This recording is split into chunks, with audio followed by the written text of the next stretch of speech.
Alors nous avions fait une session l'an dernier pour inviter les jeunes urologues et François Audenay n'avait pas pu venir et donc nous l'avons invité bien sûr à pouvoir présenter sa communication. Eh bien, écoutez, Monsieur le Président, Monsieur le Secrétaire Général, chers collègues, je vous remercie. Je suis très honoré de pouvoir faire cette communication devant vous aujourd'hui. Je m'appelle François Audenay, je suis urologue à l'hôpital européen Georges Pompidou et je vais vous présenter un travail de recherche qui touche la recherche translationnelle, mais qui, je crois, peut avoir un certain nombre de conséquences dans la prise en charge des patients atteints de tumeurs urothéliales. Alors, les tumeurs urothéliales, ce sont des tumeurs urologiques qui sont fréquentes et qu'on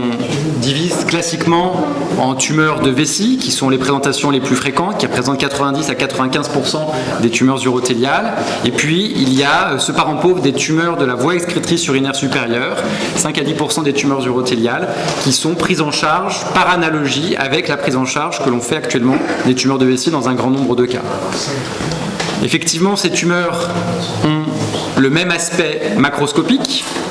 elles ont le même aspect histologique, et pourtant il existe un certain nombre de différences à la fois sur le plan épidémiologique, sur le plan clinique et sur le plan pronostic.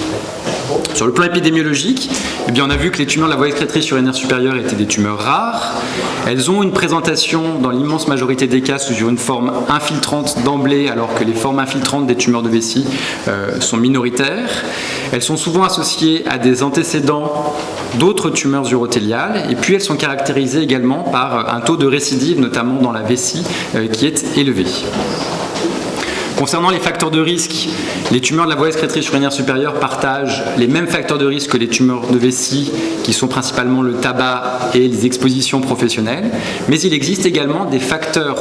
de risque qui sont spécifiques aux tumeurs de la voie excrétrice urinaire supérieure, c'est-à-dire qui vont prédisposer aux tumeurs urothéliales exclusivement au niveau de la voie excrétrice urinaire supérieure. C'est la néphropathie aux analgésiques, c'est la néphropathie aux herbes chinoises ou la néphropathie des Balkans, qui est liée à une présence endémique d'une herbe néphrotoxique à ce niveau-là, également la maladie du pied noir en rapport avec l'arsenic. Donc des facteurs de risque spécifiques à une localisation de tumeur urothéliale au niveau du haut appareil urinaire supérieur. Enfin, il y a une association qui est peut-être pas suffisamment connue, qui est la présence d'une prédisposition spécifique aux tumeurs de la voie excrétrice urinaire supérieure dans le cadre du syndrome de Lynch. Le syndrome de Lynch, c'est un syndrome de prédisposition au cancer qui est bien connu, qui a transmission autosomique dominante, qui prédispose au cancer colorectal, au cancer de l'endomètre, mais on sait un peu moins que le troisième cancer en termes d'incidence lorsque l'on est atteint d'un syndrome de Lynch, c'est les tumeurs de la voie excrétrice urinaire supérieure, et plus particulièrement lorsque l'on a certaines mutations. On avait évalué ça dans le cadre d'un travail collaboratif à l'échelle nationale, en reprenant les facteurs qui faisaient supposer une possibilité familiale dans la présentation d'une tumeur de la voie excrétrice urinaire supérieure. On avait montré qu'à peu près 20% des patients étaient à risque et nécessitaient d'avoir une exploration spécifique de cette forme héréditaire, parce que ça a des conséquences bien sûr pour eux, pour le dépistage des autres pathologies associées au spectre des tumeurs de Lynch, mais également pour leurs apparentés. Enfin, une question qui a été débattue pendant assez longtemps concernant les localisations multifocales des tumeurs urothéliales, puisqu'on a vu que les tumeurs métachrones étaient extrêmement fréquentes, concernait la physiopathologie de ces localisations multifocales. Deux théories s'opposaient, sans qu'il y ait de démonstration scientifique très solide jusqu'à présent. La première, c'était la clonalité,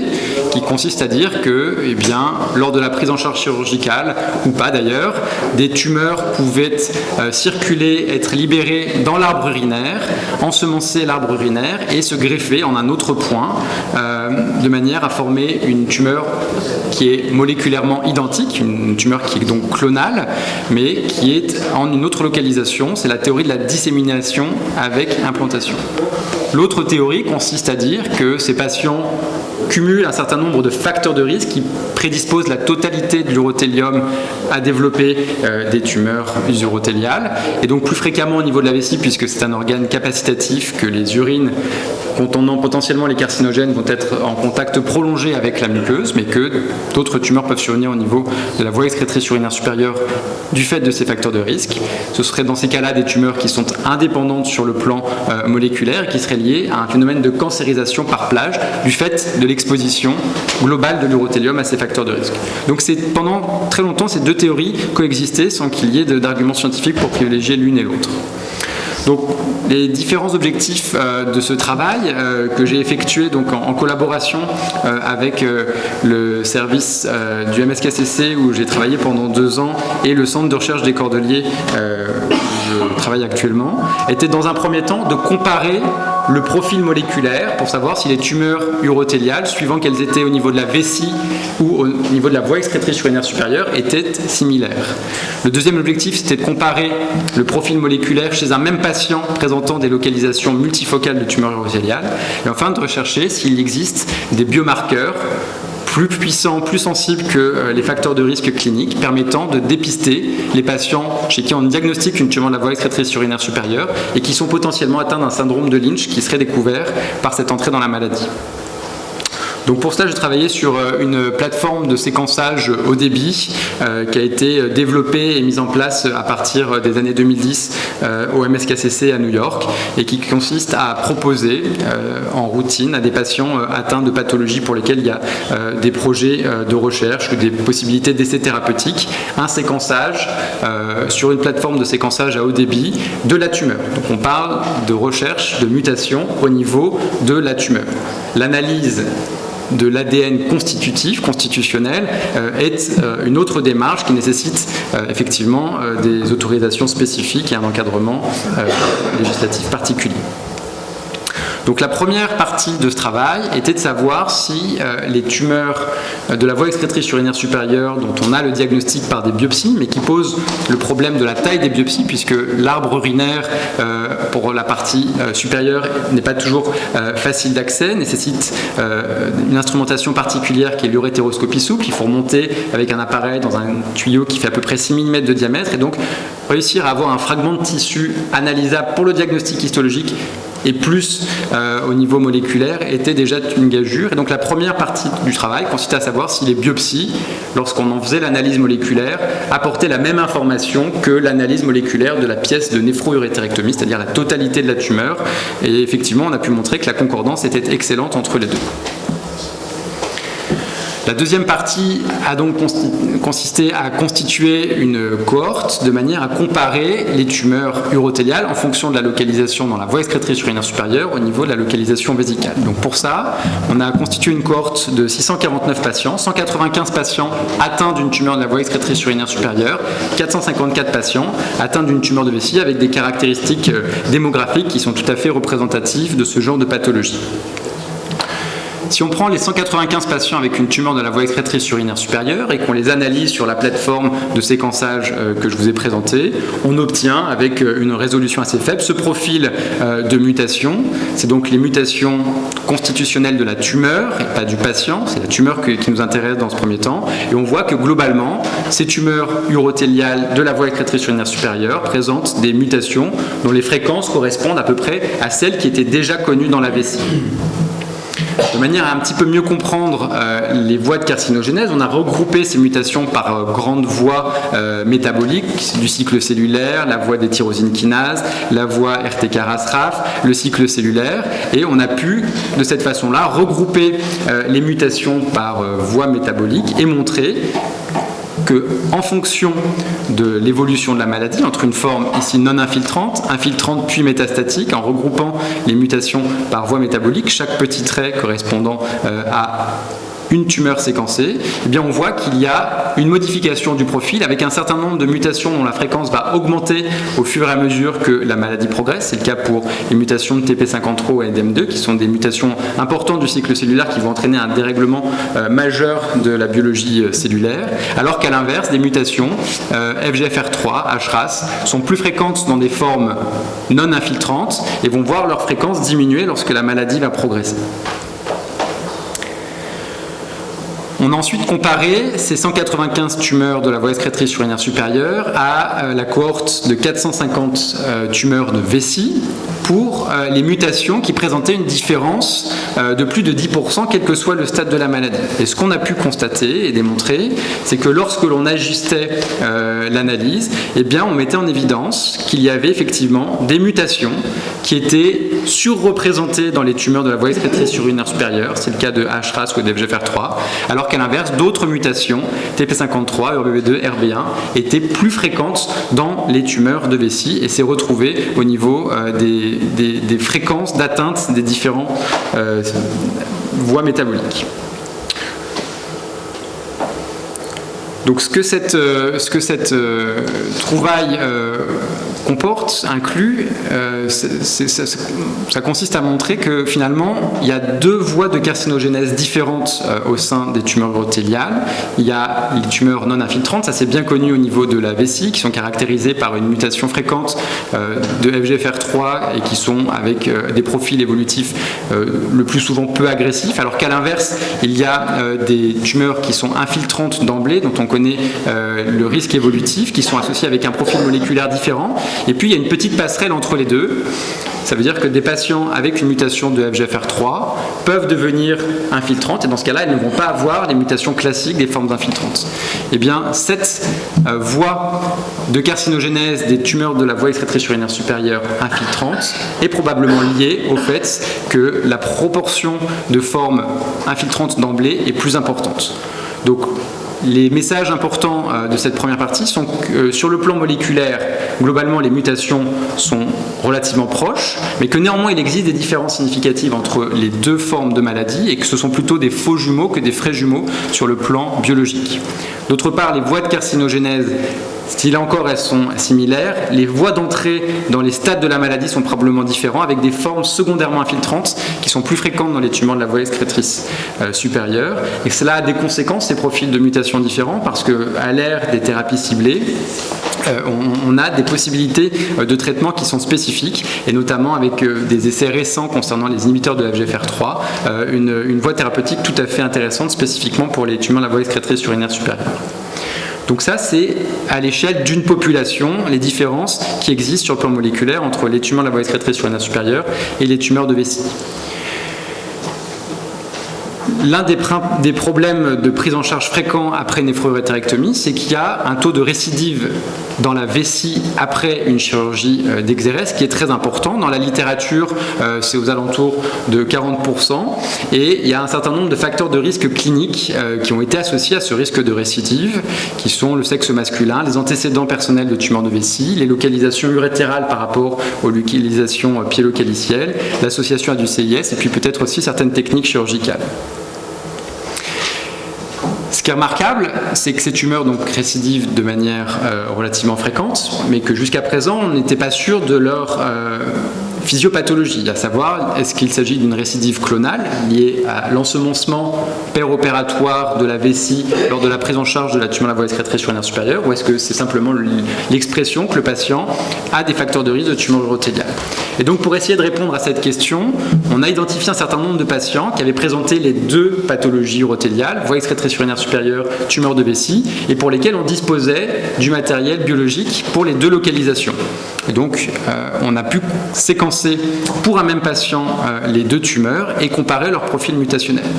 Et ce que l'on a montré, c'est que aussi bien chez les patients qui n'avaient pas d'antécédents de tumeur de vessie que chez ceux qui avaient des antécédents de tumeur de vessie, eh bien, les tumeurs métachrones présentent une analogie sur le plan moléculaire qui est très forte. Et lorsque l'on fait des tests de clonalité avec des arbres phylogénétiques pour savoir si les tumeurs ont la même origine clonale, eh bien on a pu affirmer dans la totalité des 29 patients qui ont été étudiés que dans tous les cas, eh bien, tumeur de la voie excrétrice urinaire supérieure et récidive vésicale étaient le même clone sur le plan moléculaire, ce qui a une conséquence pratique importante. Ça veut dire que c'est probablement en rapport avec la prise en charge chirurgicale que des cellules de la voie excrétrice urinaire supérieure ont été libérées, ont suivi le flot urinaire pour arriver dans la vessie et se sont implémentées à ce niveau-là pour donner, dans les mois qui ont suivi, une nouvelle tumeur de vessie. Donc ça met en exergue l'importance des mesures de prévention en péropératoire avec bien sûr la ligature précoce de l'urtère, mais ça justifie également l'exploration d'un certain nombre de protocoles adjuvants de manière à prévenir l'implantation de cellules qui seraient libérées dans les urines. Donc on a vu les spécificités moléculaires qu'il y avait au niveau des tumeurs de la voie excrétrice urinaire supérieure à l'échelle d'une population. On a vu qu'à l'échelle d'un patient qui présentait une récidive vésicale après une tumeur de la voie excrétrice urinaire supérieure, eh bien, il semblerait que dans la majorité des cas, ce soit une récidive clonale. La troisième partie consistait à rechercher, lors de l'analyse de ces tumeurs de la voie excrétrice urinaire supérieure, s'il y avait des facteurs de risque biologiques qui permettaient de suspecter l'appartenance à une forme familiale dans le cadre d'un syndrome de Lynch. Et donc pour essayer de comprendre un petit peu ce mécanisme, on a, pour les patients qui avaient donné leur autorisation, fait l'analyse et la comparaison entre l'ADN constitutionnel du patient, donc l'ADN que l'on prélève à partir d'un tube de sang ou sur un prélèvement de salive, qui est l'ADN présent dans toutes les cellules de l'organisme, et les anomalies qu'il y a plus spécifiquement au niveau de la tumeur. On a regardé s'il y avait une instabilité microsatellitaire, puisque la stabilité microsatellitaire est un signe indirect au niveau des tumeurs de la possibilité d'un syndrome de Lynch, et on a mis en évidence que cette instabilité microsatellitaire n'était pas retrouvée chez la totalité des patients qui présentaient une tumeur de la voie excrétrice urinaire supérieure associée à un syndrome de Lynch. Donc, dans les tumeurs urothéliales de la voie excrétrice urinaire supérieure, l'instabilité microsatellitaire ne semble pas être suffisamment sensible pour dépister tous les patients potentiellement atteints d'un syndrome de Lynch. La deuxième tentative que l'on a faite, c'était de regarder si, lorsque l'on fait la signature moléculaire, qui regarde en quelque sorte le profil global des mutations, qui permet de dire si les mutations sont liées au tabac, sont liées à l'exposition solaire, sont liées à certaines voies métaboliques, eh bien, il y a des mutations qui sont associées aux prédispositions familiales dans le cadre du syndrome de Lynch, et les mutations du type MMR, MSI, eh bien, on a recherché si on retrouvait de manière très forte et corrélée ce profil moléculaire chez les patients qui présentaient une tumeur de la voie excrétrice urinaire supérieure dans le cadre d'un syndrome de Lynch. Et là encore, c'est un petit peu décevant puisque vous avez ici en orange les patients atteints d'un syndrome de Lynch. Et on voit que seule la moitié, lorsque l'on analyse le profil moléculaire de leur tumeur, ont ce profil évocateur d'un syndrome de Lynch. Donc là encore, c'est probablement pas une piste très prometteuse pour avoir un test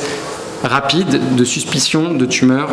associée à un syndrome de Lynch. Et donc on a pu tester comme ça différents critères pour sélectionner les patients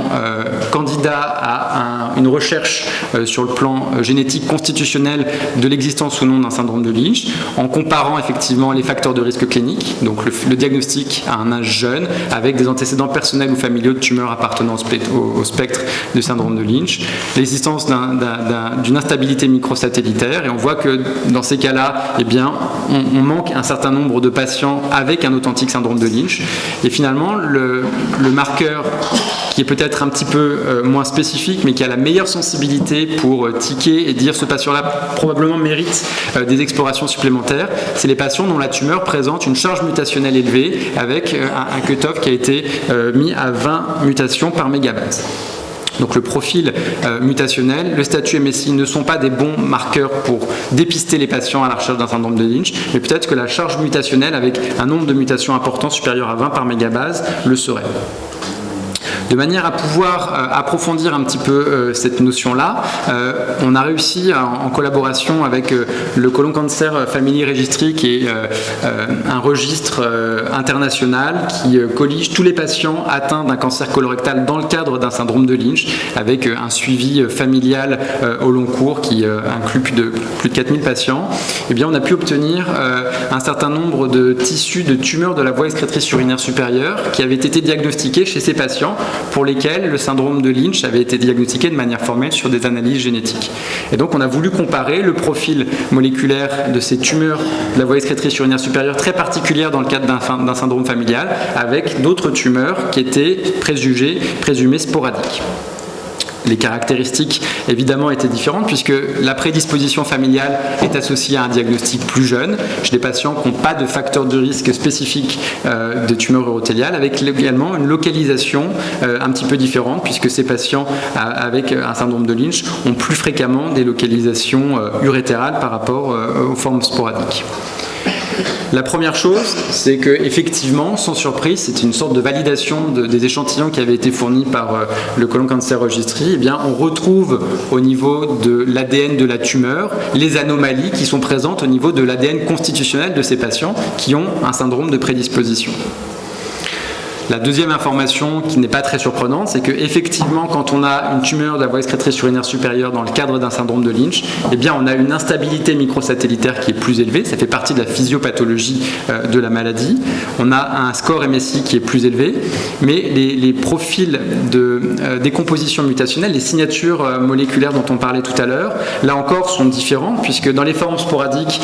ça a été montré dans les grands consortiums internationaux, on retrouve la signature prédominante des tumeurs urothéliales qui n'a rien à voir avec les prédispositions. Et dans les syndromes de Lynch, on ne retrouve pas cette signature qu'on retrouve dans les formes sporadiques. Et pour un patient sur deux, dans le cadre de sa maladie héréditaire, on a cette signature en rapport avec le syndrome de Lynch.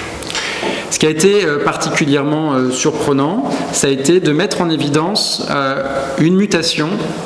de FGFR3, qui est une mutation fréquente dans les tumeurs urothéliales, qui est une mutation encore plus fréquente dans les tumeurs urothéliales de la voie excrétrice urinaire supérieure, qui, dans l'essentiel des formes sporadiques, est une mutation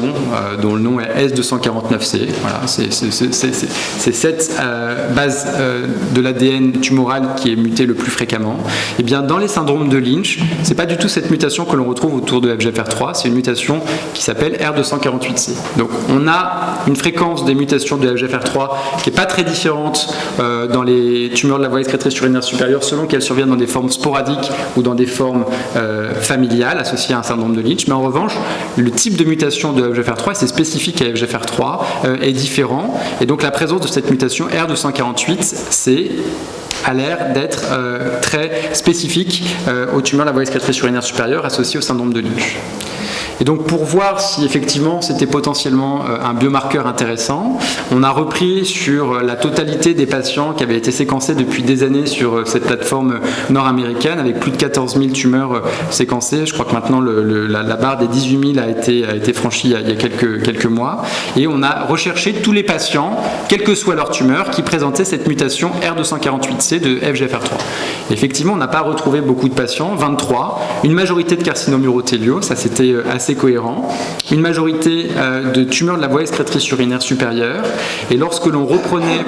l'analyse de ces patients, qu'on regardait leurs facteurs de risque de forme familiale et surtout lorsqu'on faisait l'analyse moléculaire de l'ADN constitutionnel lorsque c'était possible, eh bien on voyait qu'effectivement, a posteriori, on trouvait que ces patients avaient des tumeurs urothéliales associées à un syndrome de Lynch. Donc cette mutation de FGFR3 est un biomarqueur qui paraît intéressant, associé à d'autres, parce que là encore la sensibilité n'est pas parfaite, mais est un élément d'orientation vers les formes héréditaires.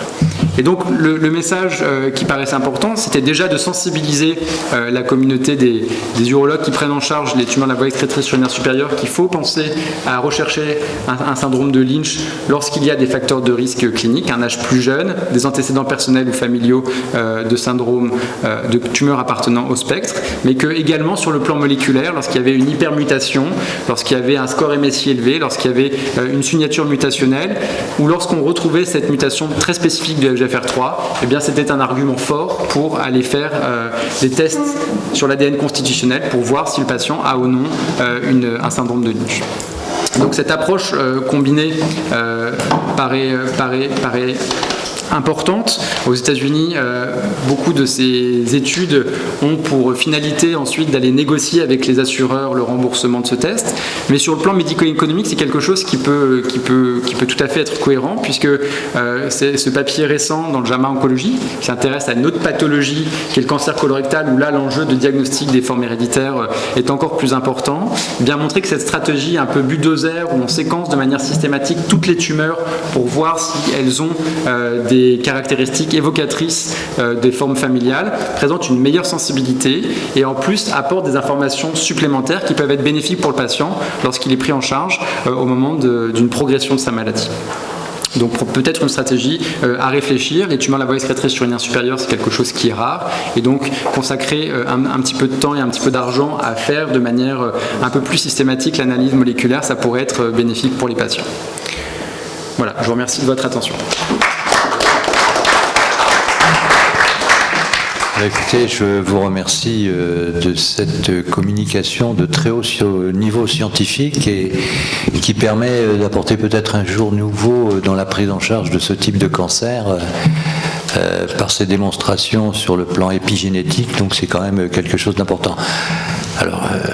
l'Académie nationale de chirurgie, dans sa grande courtoisie, vous a largement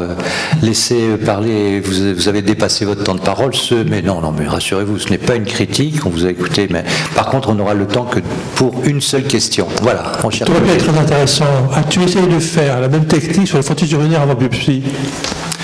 Sur les... Pardon, j'ai pas... Frottis urinaires avant biopsie. Oui. Alors, tu peux le développer dans le futur ou pas? Tout à fait. Alors en fait, l'étape sur laquelle on travaille actuellement,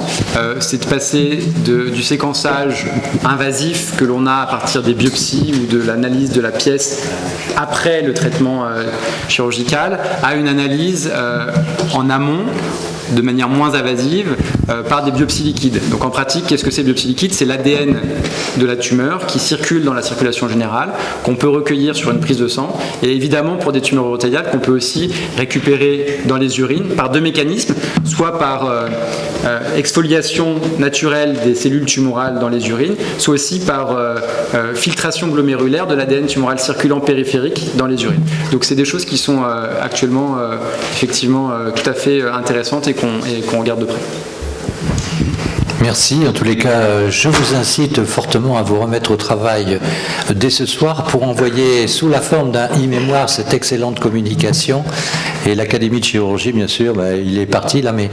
bien sûr est tout à fait friand de ce type de communication scientifique, en plus présentée par un jeune, en plus dans une spécialité merveilleuse, l'urologie. Donc on vous félicite, mais n'oubliez pas, e-mémoire, il faut l'envoyer.